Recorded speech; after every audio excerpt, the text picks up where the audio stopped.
czuję zawsze, jak publiczność przychodzi do mnie po graniu, że to ma sens, że to jest po coś i że jest jakiś cel w tym tak naprawdę.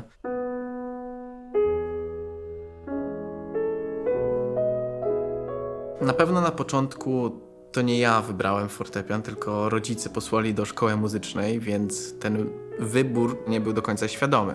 Jednak pamiętam moment w 2. stopniu w szkole, kiedy zdecydowałem sam z własnej woli, że podejmę to ryzyko, zobaczę, co się wydarzy w moim życiu, jeśli naprawdę poświęcę się instrumentowi, muzyce, poświęcę się w całości i jakie owoce to przyniesie później w życiu, i do tej pory sprawdzam tak naprawdę.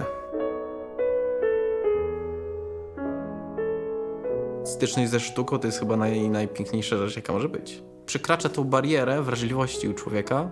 Często w codzienności nie pokazujemy tego na zewnątrz. A właśnie na przykład muzyka może poruszać widza, który właśnie dzięki pójściu na koncert, posłuchania jakiegoś wykonawcy, artysty, niekoniecznie pianisty, ale ogólnie muzyki, może go to poruszyć i skłonić do głębszych refleksji. Więc myślę, że jest to bardzo wartościowe, bo nie każdy zawód daje taką możliwość.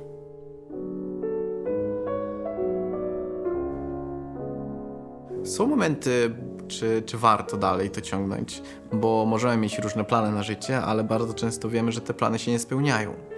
No zastanawiałem się nad tym, czy warto tak intensywnie dalej to kontynuować. Znając dużo osób starszych ode mnie, które nie do końca są usatysfakcjonowane z życia, nazwijmy to, i nie do końca są szczęśliwe.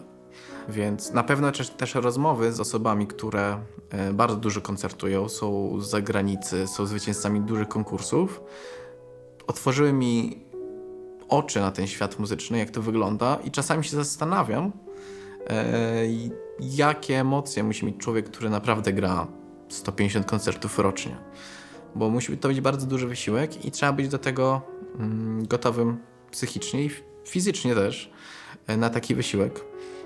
No i myślę, że tylko nieliczni potrafią takie coś udźwigać. Jest to wielkie marzenie wygrać konkurs Chopinowski, ale wszyscy wiemy, jak to wygląda. Więc wygrywa jedna osoba, a marzeń ma też 600 osób ponad zgłoszonych i jeszcze więcej, żeby wygrać konkurs. Więc tak naprawdę chciałbym zagrać jak najlepiej. To jest moje zadanie, to jest coś, na co ja mam wpływ i nad czym mam kontrolę w jakimś stopniu. Ja nie mogę się doczekać już tam zagrać, bo scena jest wyjątkowa i czekam też, aż poczuję też publiczność. Więc troszeczkę wyobrażam sobie, że będzie bardzo pozytywnie, że będzie bardzo ładnie i że atmosfera konkursu będzie naprawdę wyjątkowa i że zapamiętam to do końca życia. I będę wspominał długo, długo, długo.